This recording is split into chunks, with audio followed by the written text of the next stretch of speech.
Morning, everybody. How's it going? Nice to see you. Thanks for coming to the collective on an early morning.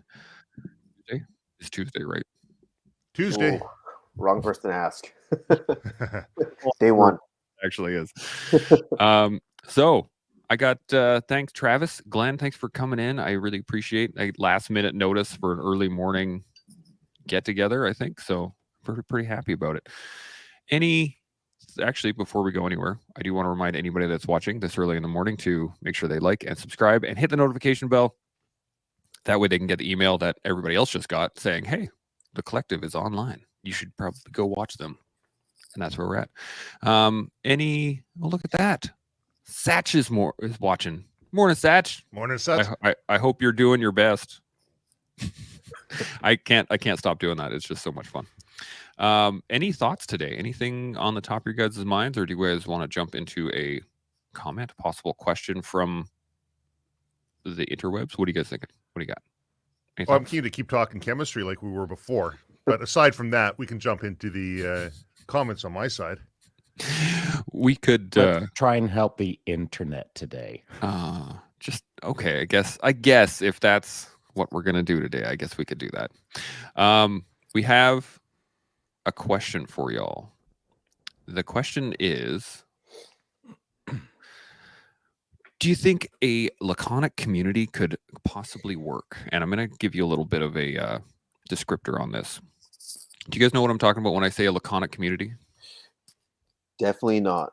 Okay. Let's define it for the internet. Yes. So for the internet and for Glenn, is Laconia was the name of ancient Sparta.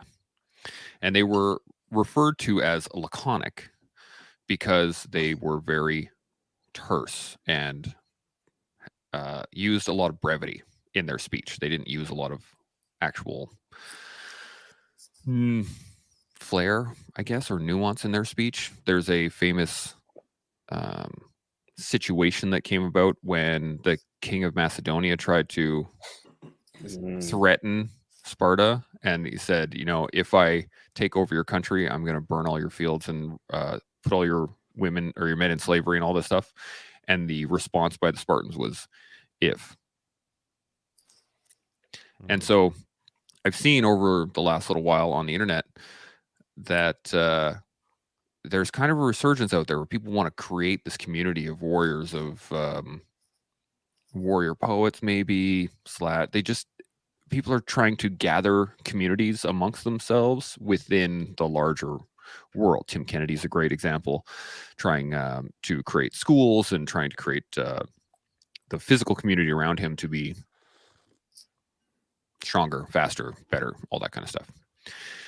And so I started thinking about it and was wondering, do you think a warrior society or a warrior community would work nowadays? Do you think it would be effective or useful within the larger scale society, or do you think it would become kind of a pariah? Any thoughts? By a Laconic community, you're referencing the way that they speak, the brevity, the lack of flowery adjectives added to communication, just right? So is there a difference between that, the speech patterns, and the warrior society? Because it sounds like it might be two separate questions. That's a great clarification. I had put them in as one. So even as a warrior culture, warrior community, I guess maybe the concept of being a warrior in my mind creates a sense of curtness, maybe curtness, emotional brevity, like in the fact that there wouldn't be a lot of outward displays of, I don't know, humanity, or if you're more of a stoic type. Yeah, that kind of deal. And having an actual full community developed around that style of thinking or living or acting, I was wondering if that would be doable or manageable, or if that would become, I don't know, cultish. Well, what are we? Are we doing stoic or are we doing laconic? And you choose one and then define the difference. Would it have to be different? Could they be the same? I don't know. I just want to make sure that we're clear on what we're actually talking about this morning. Right. Okay. Well, that's a good point. So I guess maybe the terminology of what I'm using is a bit specific when it should. I'm thinking more in much more broader terms. Do you think? I guess maybe really the question here is: do you think that separating a community from the rest of society based around any distinct um, I think the answer is yes. styles? Yes. Okay. Because I was thinking, I was just kind of clicked in my head of like, what about Mennonites or Hutterites or any of the other uh, Amish people who have separated themselves into a community based off of the set of beliefs? And I'm wondering, because they are somewhat separate, but do you think perhaps like a warrior culture or warrior community of separating would be viable? Do you think that would work in today's society? Well, it already exists and it's already viable. So what are we talking about? What do you mean? The warrior community already exists. So yes, it is viable. Okay. So then is your question, could it be done to scale to include the entire planet so that it's Maybe. the only group or it's the second group or it's one of 10 groups? What are we talking about? I guess would it be possible to proliferate or would it be So I think there's a couple of good questions that arise out of that one question that you have. I believe that when you talk about speech patterns and brevity, I think there's a lot to be said for people being able to be curt and to the point and get their being concise in their speech to alleviate confusion. And that can possibly avoid hurt feelings. That can possibly avoid misunderstandings that are going to occur from one person hearing what they want to hear and one person saying what they figure they're saying.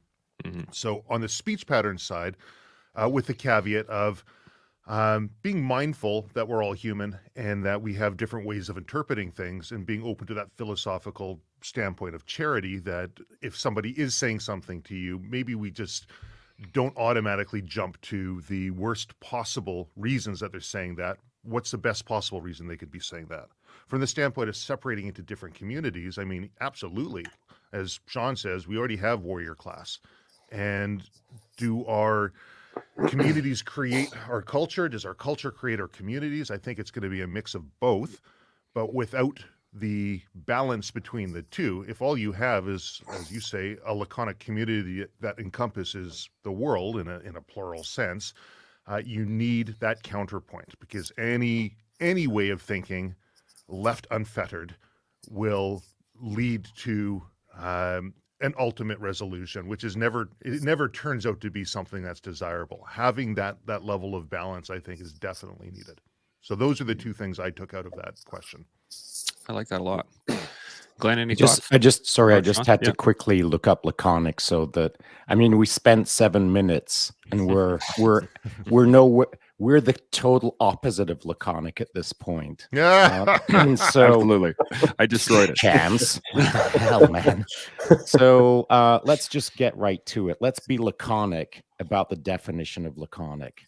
And so it is using or involving the use of a minimum of words, concise, to the point, of seeming rude or mysterious is one definition. There's several variations on the theme, but let's establish, generally speaking, I think it's okay to say it's using the least amount of words possible or using brevity, concise, direct, to the point. What are we talking about? What are we doing? Where are we going? And those questions briefly are answered in response briefly. So yeah, laconic community could work, as can this conversation, if we talk about direct to the point communication. And that's usually where things fall apart, is it's not direct enough, it's not clear enough. The group as a whole doesn't know what is even being discussed in the moment. So I think laconic can work, but not immediately. Like society as a whole right now couldn't flip a switch and switch to laconic because people aren't used to direct, concise communication, and feelings would be hurt, is my first sense of things. The Dutch community, the Dutch are known for their brevity and for How does this outfit make me look? Terrible. Oh, okay. I'll put something else on, right? And Shaun kind of encompasses that balance. And it's something that I've mentioned to Seb before. I really like how Shaun will push back. He will say, Shaun, you'll say something briefly. You'll push back against the norm or push the person in an uncomfortable way, but you'll do so with tact, not in a way that you're attacking them. And I think that's felt by everyone. So I think if you're going to be laconic, as it's been defined, in a society that's used to all the flowery prepositions and speech patterns, there's going to be a certain level of tact that needs to be employed. Right. So can I just add something to that real quick? Because I do try to do as you just said, Trav, but I find that I don't do it well, or I don't do it as well as I would like to. I'll say that. And so I try to gamify it in order to get better at it.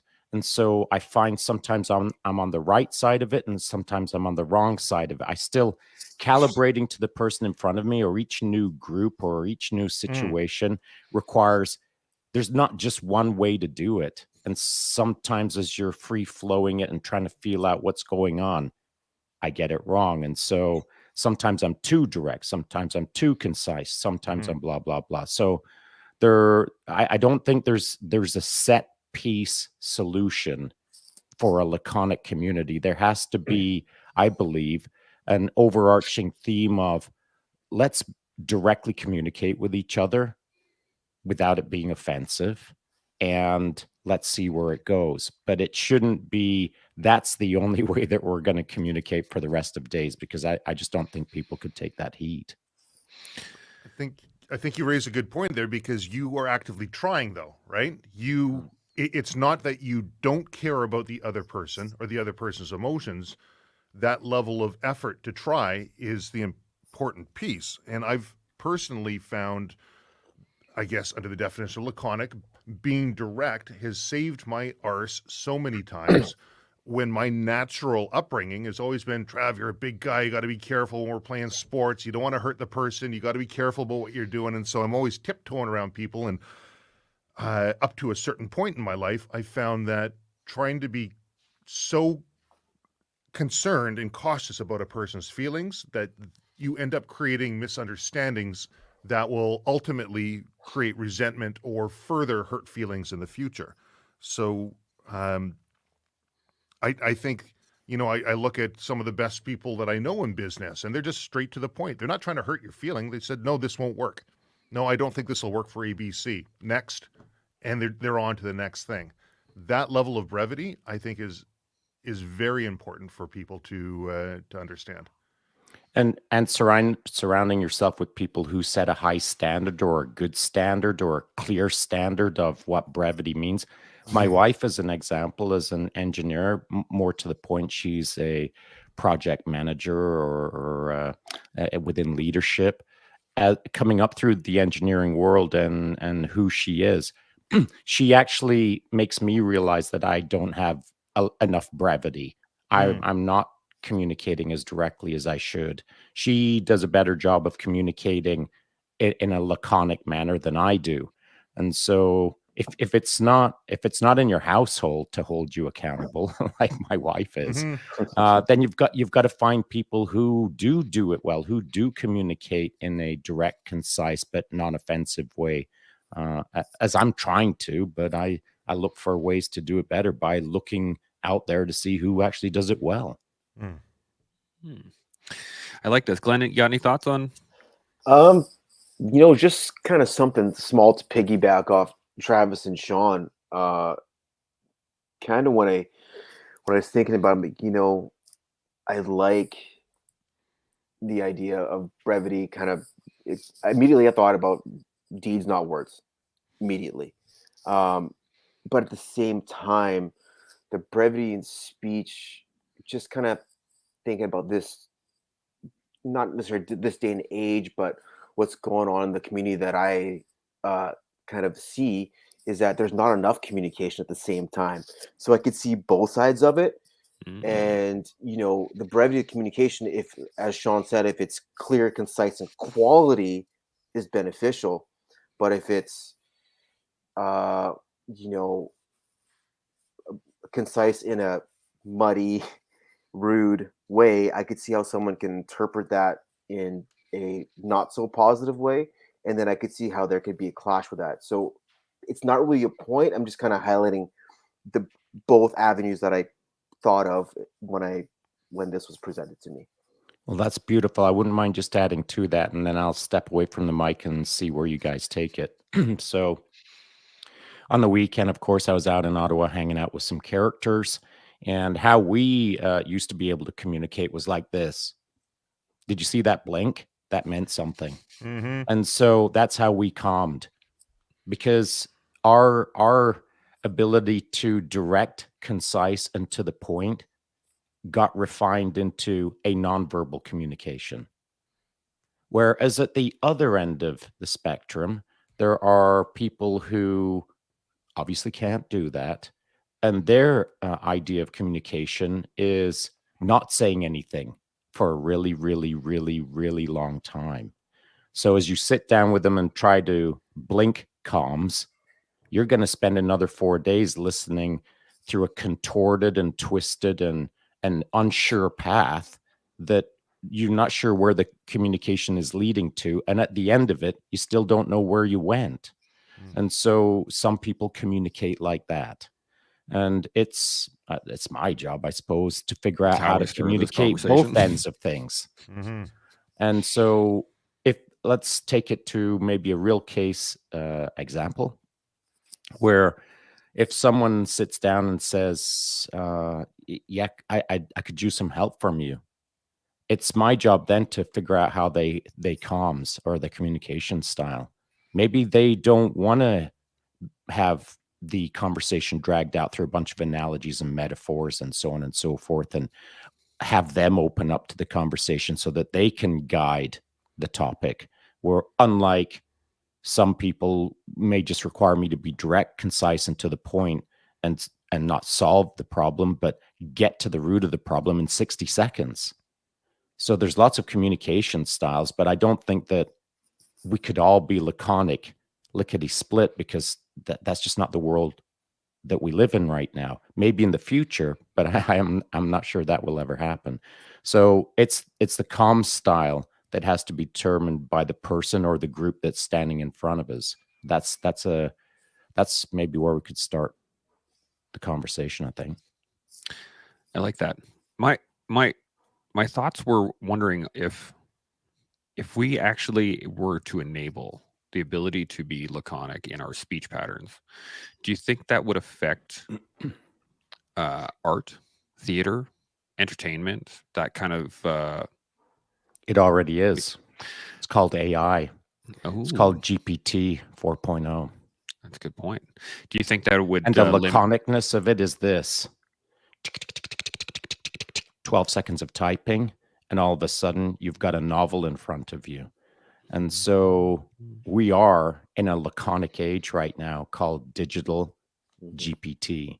So it's not just the verbal world that we're talking about, it's actually the AI world that I'm talking about at the same time.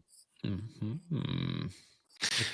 So, well, then that begs the question in my mind is that then wouldn't we want more nuance in life in order to separate us from the AI systems? Because if we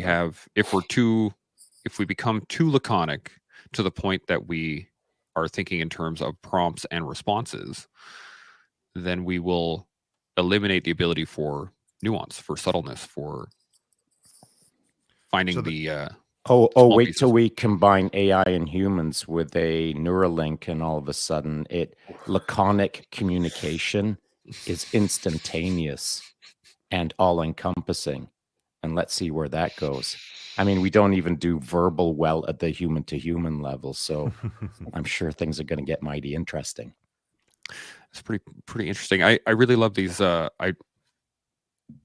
love that I can start a conversation about being laconic by being completely not laconic. It takes us into a realm of AI. I love these conversations.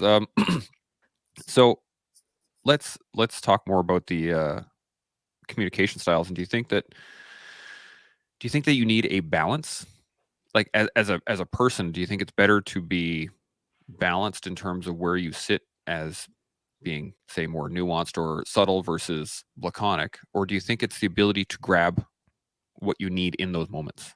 I think Shaun nailed it already on that. You know, the more important the conversation, I think the more laconic you're going to have to be. If it's a really important conversation, like Shaun was saying, hey, I'm not doing too well. Now it's my job to figure out what that means. Do I have to be concerned about you? No, yes, okay. We start going through the checklist. And it takes two people in order to have an effective conversation either side, but it ultimately ends on you if you actually want to see resolution in that communication. Because although I'm talking to you right now, I can't expect that maybe I'm not making sense. Maybe I make sense in my mind, maybe not in yours. And if I'm reading and I see that it's not hitting properly, I have to have tools in my toolbox, to steal from you there, Chance, in order to be able to try and hit the different ways so I can effectively communicate, because we are so bombarded with information on a day-to-day basis that we can only retain so much, which is why our attention spans, people's attention spans, are getting smaller and smaller, and everything's coming out in very short clips. So the art of being impactful in that short clip, and then knowing when to make that flowery, make that larger and longer for somebody if need be for entertainment purposes. But if you want people's attention, you're going to have to think through what you're saying and put it out in the most concise way, because people won't be around for the entire speech.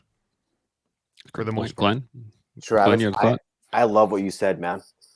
Like, you opened that up with, sorry, I'm going to tank this one, but I believe that at the start you said that the more important the conversation is, the more laconic it is. Mm. And immediately that switched gears for me in terms of what this is. It's not about saying less.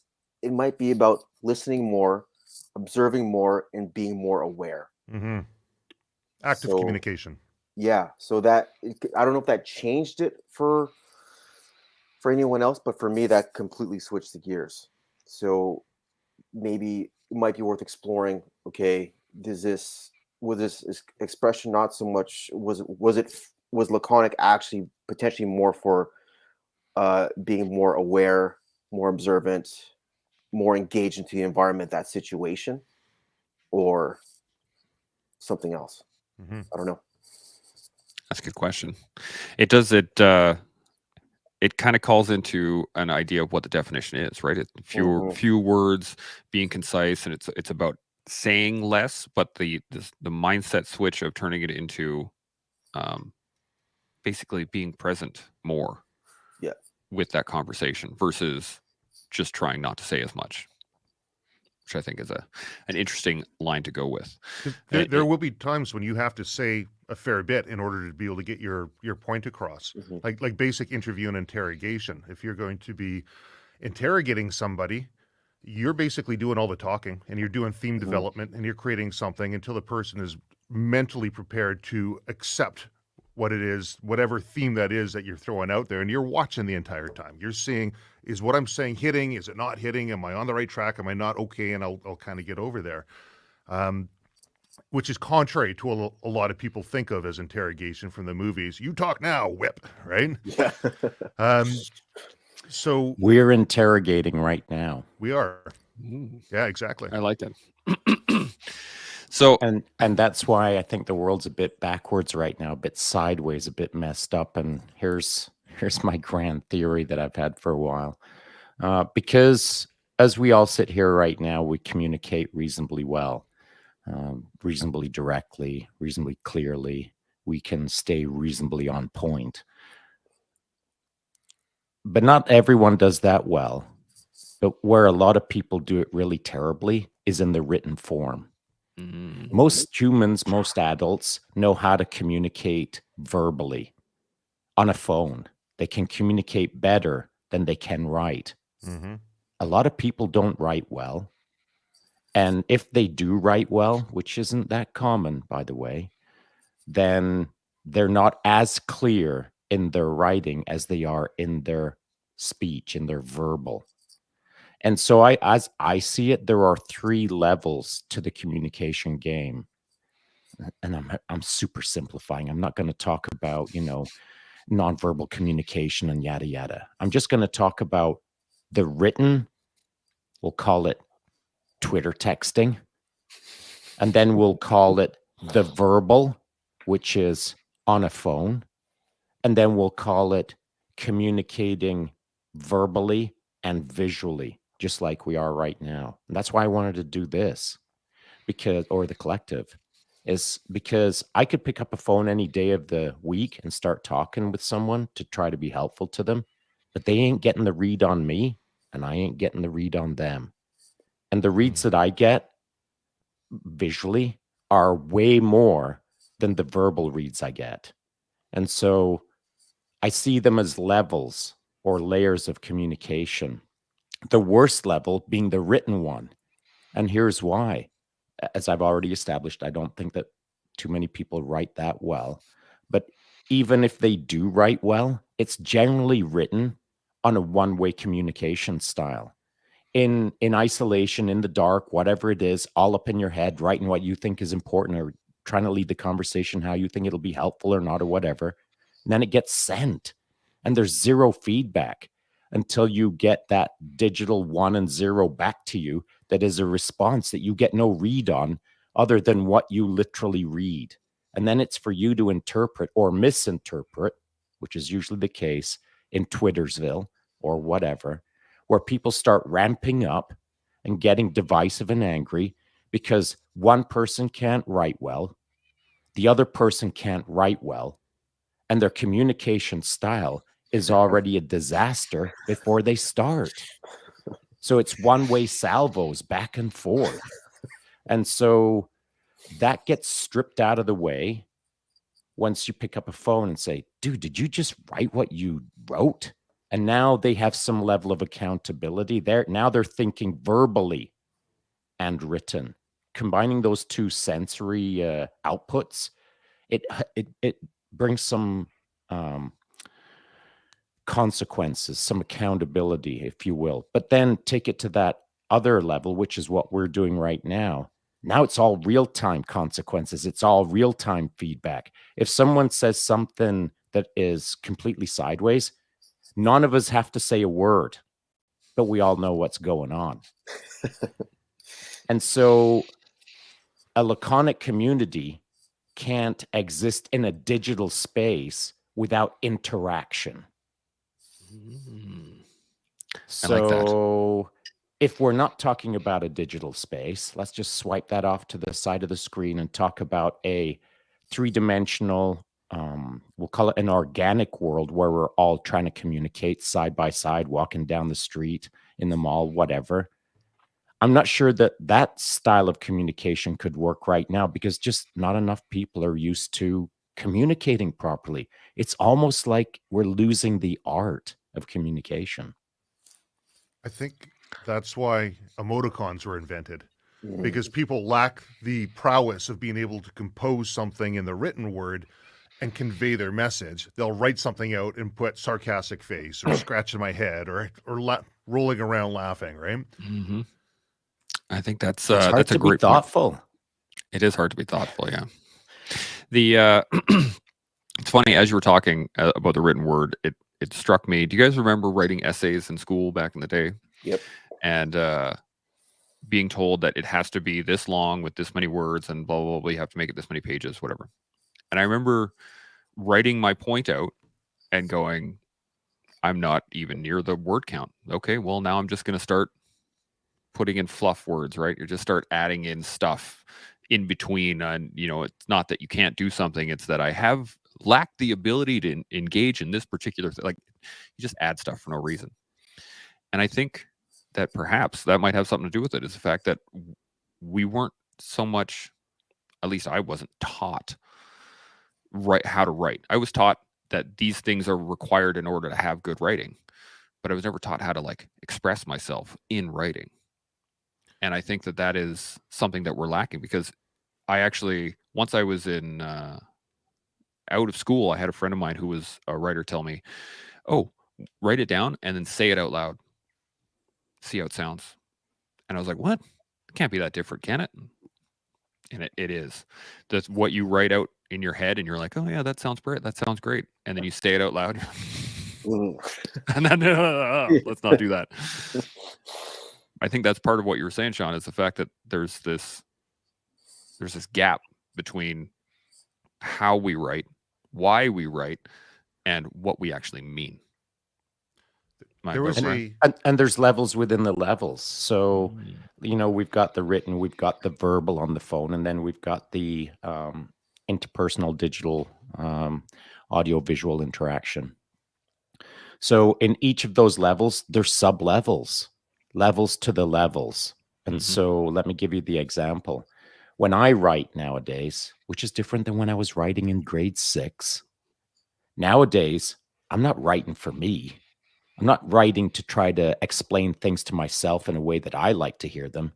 I'm trying to write for other people, to invoke emotions or feelings or thoughts in them. None of my writing is to impress upon myself how well I write. My writing is to plant seeds in brains.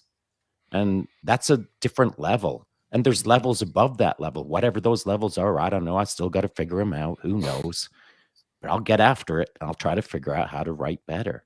And so the intention of your writing, the intention of your verbal, the intention of your audio visual signal, that's a big part of the sub-level game. That's a piece of the puzzle that was an interesting learning experience for myself. I was sitting in my office. Actually, this studio used to be my office until I converted it. And I had a retired executive from CP Rail who was a strategist for them, really intelligent individual, and taught me a lot about business. We're having a conversation. I say, oh, hold on a second. Email comes in. I type an email response, and I get back to the conversation. Because, I'm in my office. It's a work day. He says, what was so important that we had to interrupt our communication here for you to send this email? I said, well, it affects my business. I'm dealing with a regulatory body on something. They're saying I'm not going to be permissible to do one thing, and I'm showing them the law and exactly how I am and how they're wrong, right? And I'm being laconic in my communication, cut, paste, I'm right, you're wrong, here it is. He says, well, how's that working out for you? Not too good, actually, right? He says, well, how long does it take for them to respond to one of those emails? I said, well, man, they usually take a week or more, right? He says, why don't you afford them the same courtesy? Why don't you draft your email and sit on it and spend some time and let them know? Let them know, hey, let's say Wednesdays. And I told them this. Wednesdays are the days I correspond with you. If it's an urgent matter, then let me know. Otherwise, you'll hear from me on Wednesday. And if I don't get to it on Wednesday, I'll give you an email anyways, just letting you know where I'm at. And you start to take the end user into account and think, what are the points that they need to check? Now, this person's a civil servant, and they have boxes they need to check. They got certain levels of accountability that they may not want put on them. And once you're able to essentially make your point through asking questions and having them adapt a certain layer of accountability, you can paint them into a corner. You can give them a way out. You can achieve an outcome that's beneficial for them. It's not a manipulative process, and beneficial for yourself. But that laconic, quick back and forth, I'm right, you're wrong, all it served to do was get their back up and say, you can't tell me I'm wrong. I'm the regulatory body. So to Shaun's point, communicating with the end user, if you want to be successful, your point shouldn't be proving to them that you're right. Your point should be that both of you mutually get to a place where it's going to be beneficial for everybody. And a handy little tip for that, just a, not a rule of thumb or a lever or widget or whatever.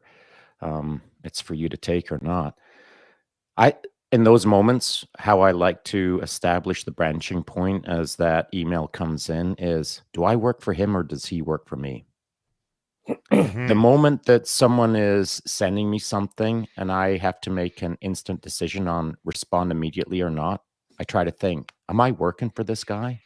And by that, I mean, like, if there's anyone out there who knows me, who sends me DMs on the regular because they're in the Hurt Locker or whatever, the moment that DM comes in, I work for them because that's a priority for me, because that's what I'm trying to do, is be helpful for them. But if I don't work for them and if I don't have a relationship with them, and particularly if it's an institution that's nameless, faceless, that's asking me to knee-jerk response to something, Mm-hmm. I don't work for you. Mm-hmm. And so you'll work for me on my time when I see it's important. And I think it might sound dogmatically stubborn or whatever the case is, but it's a mindset. It's a It's a shift discipline. in it. Correct. It's the discipline of knowing that they're not pulling the strings. I'll move my strings when I want to. And it sounds like it shouldn't be important, but it is. It's you taking control of your life, not having someone run your life. And I know that sounds, very Orwellian, but I just think it's a subtle mind shift that you're working for them or you're not. I like that a lot. The I was thinking, Trav, when you were talking about referring to a regulatory body with these are the rules. Mm-hmm. And I think back to a memo I wrote that was stating QRNOs and DOADs and all the military specifics, but it didn't matter, right? The fact that the regulations state whatever is that, yes, that's technically correct. That is 100% correct. And it actually kind of goes back to your statement earlier about with the Dutch, does this dress, do I look good in this outfit? No. Right? True. You are communicating. Yes, you are accurately communicating, but you're not, goes to Sean's point. You're doing it one way, right? This is correct. Which is okay if In you're certain living in situations. Holland. Right. That's right. So It's a your cultural thing. community Yeah. has normalized the means of communication within societal norms to be acceptable to directly say no. Mm-hmm. And so that is it's not an anomaly, but it is a cultural phenomenon that is not common. Mm-hmm. And so, but it's common in that country. Now, could that spread all across the world? Perhaps, but not in North America at the moment, and probably not for some time, because we have veered too far away from direct, concise, and relevant communication styles. Quite the contrary, we are in a muddy, divisive, wandering style of communication that isn't often getting much accomplished. It's very true. And it also lends to the extreme of either side as well. So if because I know people, and I have a few people that I know that say this regularly. I have no filter, which just is cover for I'm a jerk, right? And they're going to say whatever they want at any point in time just because, and they probably believe themselves as laconic in that that's how I feel. That I'm telling you how I feel, and that's the way it is. But there is, if you want an actual communication versus a direction, I guess is the difference. Because, direction, one-way direction, if I need you to do something and I say, Glenn, go down the street, get me a bag of sugar, come back. You're going to go get me a bag of sugar and come back. But if I say, Glenn, write me a 2,000-page book about your experiences doing whatever, right? Like the directness doesn't help in that situation. And so again, like I come back to this balance of like how to do it better, I guess, is should we be more laconic as a society, or should we back off from it? I mean, we've backed off pretty far right now. I guess we have to be in North America. We've backed off as basically as far as you can go. But I'll throw a phrase out there. I say what's on my mind. Mm-hmm. That doesn't mean that I'm trying to be a jerk. I say what's on my mind. And that phrase is bandied around. It's thrown around so casually, like live, laugh, love, or whatever. I say what's on my mind. And everyone thinks that then they get to say what's on their mind without any thought. Mm-hmm. So when I say what's on my mind, it's because I've considered what I'm about to say, not just I say what's on my mind. I'm not just spewing out stuff like a lunatic. Mm-hmm. even as I'm talking, I'm real time processing what's the best way to say things to the group that's in front of me, or the person that's in front of me, or the email that I'm typing. You gotta consider what you're trying to do rather than just do. So there is a difference between saying what's on your mind versus knowing your mind and then saying what's on your mind. Mm-hmm. I like that. Any thoughts, Glenn, Trav? Any thoughts on that? I think you nailed it with the discipline thing. Yep. It's not an easy process to undertake, but it takes one step at a time. You have to actively, every email that comes in, you have to think, okay, what's my process for responding to this? And after a while, you can start couching letters that within a minute of getting it that are going to be equivalent to what took you a week before. But you have to employ that discipline process at some point. And the same with your conversation models. And if it starts going awry, having the courage and knowledge that you can always back up. Because, growing up, I'd always had this mindset. Once you reach a certain point, okay, it's no return. I guess we're into it now. And that was a turning point for me as well, realizing, okay, stop. This isn't working. Let's back up. Let's regroup. I'll just verbalize it out loud. Look, at the conversation we're having isn't going in a way that I think is beneficial for the two of us. Let's stop and back up a couple paces. Same with the emails. I like that. So let me posture this then. Do you think that in order to be more laconic in speech, we have to be more nuanced in thought? Hell yes. Mm-hmm. Okay. How do we develop a nuance of thought in order to be laconic in Good speech? luck. Practice and discipline, and you'll find a pattern that works for you, right? I mean, the thought process, my head's spinning in a bunch of different ways all the time. But sometimes I'll have something that comes out halfway decent. And that's hopefully, if I can harness that and practice it and do it again, I'll start finding a pattern that works for me in most situations. That is the laconic individual, not the laconic community. That's why I was throwing out good luck. Yes. I mean, yeah, Trav, I mean, obviously you've had a lot of luck as its misnomer. But that is not the case with a community. It's certainly not the case with North America. And I don't even know if we do it that well over here on the collective from time to times. We get off on tangents, of course, which I find quite enjoyable, but sometimes we're not as direct, concise, and to the point as we could be. But guess what? That wouldn't make for fun listening. That wouldn't make point. for good engagement. If I talk the way that I think all the time, our conversations would last about 12 seconds. And so what I've got to do is take my my raptor-like ability to see what's in front of me and say, go, no, go. I can't do that. I've got to not build it out, but I've got to communicate in a style that is a little bit storytelling, is a little bit interactive, is a little bit throwing a hook into someone so that I can pull them into the conversation 3 minutes from now, or whatever the case is. I found, and I was told very early on in this process, Shaun, stop trying to be helpful. Just tell stories. Just talk. And I think that that's the difference between the robots and us. How you can be direct, concise, and to the point, as can robots.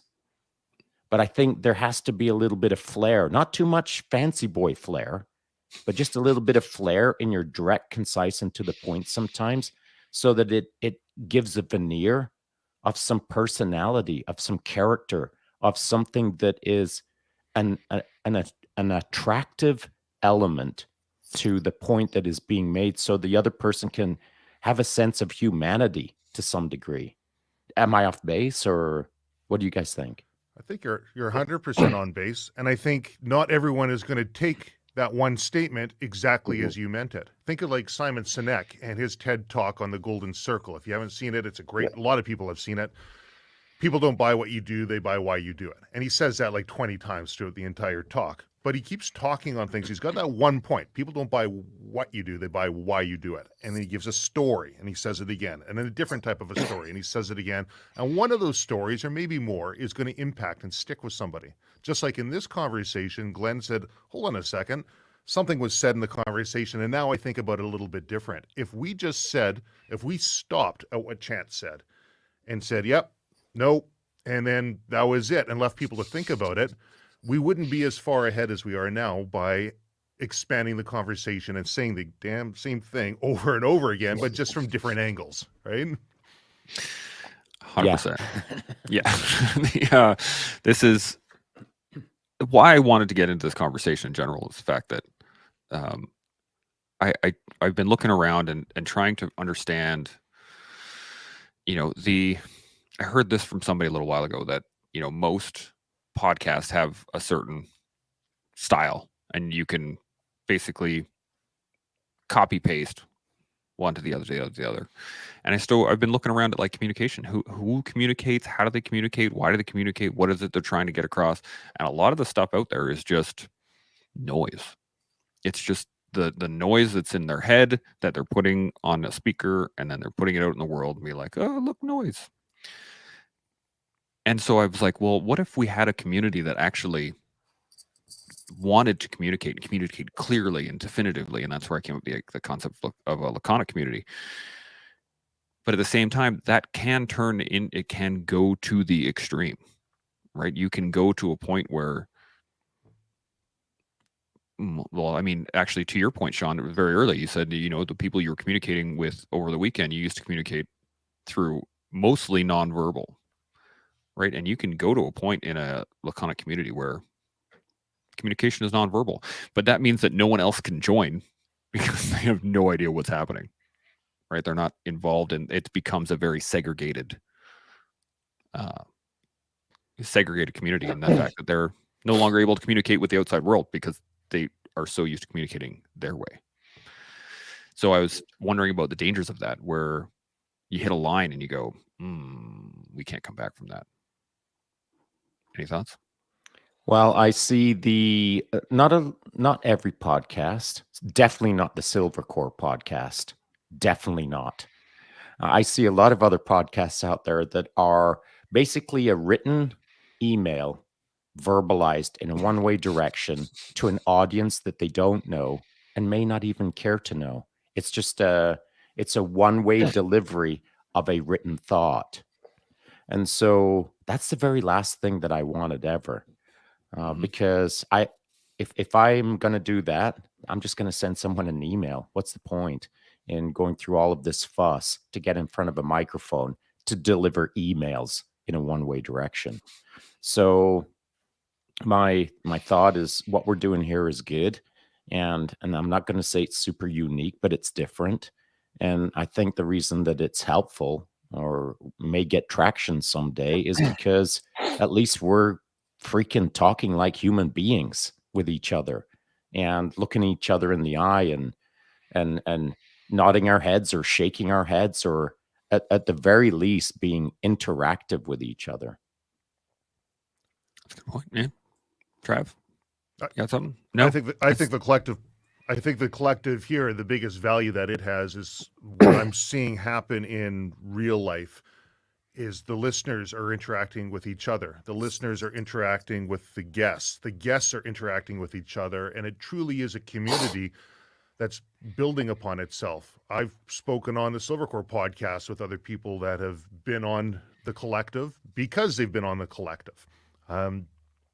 That level of communication that has been happening here, which is inclusive and opens the doors for other people to say, look, I want to type something in, I want to make a comment on here, is, I think, around because of the value structure behind the collective, as opposed to how do we get more likes, how do we get more hits, how do I glorify my voice out there? It truly is an active communication process, despite mostly having presenters on here talking, because it's always being recalibrated always looking at the different comments that are coming in. So I don't know.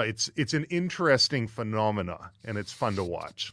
And I think our conversation at the beginning, Chance, you'd mentioned something about people in your phone book that you have that you wouldn't have ever thought would have happened had it not been for the collective kind of getting together. And there's strength in that. There's nothing that is going to please me more today than what you just said, in the sense of, if we've had someone over here and then they've ended up over on your podcast, man, that just makes me so happy, because that's now the start of the force multiplication. I just wanted some force multiplication, you know what I mean? So A, thanks, but B, that's really encouraging to me. Yeah, and it's community building, right? This is the reason I mean, I like the collective in general, because I get to talk to cool people, and I get to, spend an hour in my basement talking to cool people and having good conversations. But it's building the community to what I think is and maybe not, I'm thinking superior, but it's not superior. It's changing the community for the better, because everybody in the community wants to be better, right? Like, it's not just that I think everyone else should be better and I'm trying to make it. It's that everybody involved wants to be better, and they want to talk to other people who want to be better. And it's becoming this, this awesome time. I'm really enjoying this. Glenn, it's changing you to be better too. Like I look at you and where you've progressed in your orating, your podcast, everything. I think at the individual level, if you want to be really selfish about it, it brings a lot of value to the individual, and that only comes by the more you give, the more you get back. And sorry, Glenn, I kind of cut over there. Oh no. I think Chance and Shaun are like the ultimate power couple. Mm-hmm. I think. Yes, they are. But as Shaun was talking about his Raptor 12-second go no go, it made me rejig again for a third time what Laconic could be. And I'm pretty sure you guys have discussed it on here before, the OODA loop. Mm-hmm. And Laconic might be just a super tight OODA loop, and non-Laconic community would be just a massive OODA loop the size of the planet. Mm-hmm. But at the same time, it took Shaun. I'm just gonna kind of talk here. Shaun refined. It took him decades to refine that OODA loop, but just bringing it down slowly by observing everything, deciding and acting over and over and over again to bring that OODA loop super tight. So he went through all that nuance to refine it to that. So I think, with a larger OODA loop, nuance is there for a general population. But when you, as Shaun, Chance, and Travis mentioned, now when you bring it to a community that's extremely similar, with shared experiences, to piggyback off another conversation that you guys have had, I think 4 or 5 podcasts ago, then that's where the Laconic kind of expression could be viable. So I don't know. I just kind of, my brain just went there. I don't know. That's a great point. And this is why, when I first started podcasting and I started interviewing vets, because it's easy to talk to them, right? And it's because we have the shared language, and we can we can add brevity, we can do things. No, it's easy to talk at them. Ooh, that is which I believe I've seen you do. Yes, I've done that a couple of times. Absolutely. And you're absolutely right. You're absolutely right. It is easier to talk at them because I think we're used to it, and be talked to as well, back and forth, instead of it's not a two-way dialogue. It's a one-way dialogue and a one-way listen. It's not two-way. It's just no. I've seen it too many times, and I'm not talking about you. I've seen it too many times that people talk at each other, and that's called a podcast. But it isn't a podcast. It's just a thing where two people are talking at each other. That's not communication. Mm-hmm. I like that. It's 2 one-way speeches. They're completely separate, but at the same time. I like that a lot. Well, we're getting short on time here, so I'm gonna go around the table. Any thoughts? Any last thoughts? Any last things percolating to the top of your head, Trav? Two things for those listening who don't know what an OODA loop is. That's OODA, Observe, Orient, Decide, Act. I'm sure most people listening probably know that one, but if they're scratching their head. And the other one was you're talking about writing an essay in high school. That brings to mind in grade 11, I had a teacher, I think his name was Mr. Latimer, and he loved this book called Shoeless Joe, of which the movie Field of Dreams was created off of with Kevin Costner, written by a guy by the name of W.P. Kinsella. And this teacher would come in and he brought his baseball glove and he'd be oiling it up and he brought in the bat and he'd be smelling it and talking about the sights. And it was a very romantic thing for him. And our job was to write a report on W.P. Kinsella. And in typical ADHD fashion, I did nothing on the work. And all I had was the back of the book and a quick little bio on him. And so I thought, I'd heard that he lived in Hope, BC. And so I looked up in the white pages and actually found he was in South Surrey, gave him a phone call, got his answering machine, gave me a number to Florida. And I called him up in Florida where he was there with his girlfriend at the time, despite having a wife, apparently, according to the back of the book. And like a complete, it wasn't a secret or anything, but it was a completely different life story than what everybody else was writing about him. And he gave me the time. I remember the girlfriend, like, what are you doing? He's like, I'm doing a book report for some kid in grade 10 or 11, right?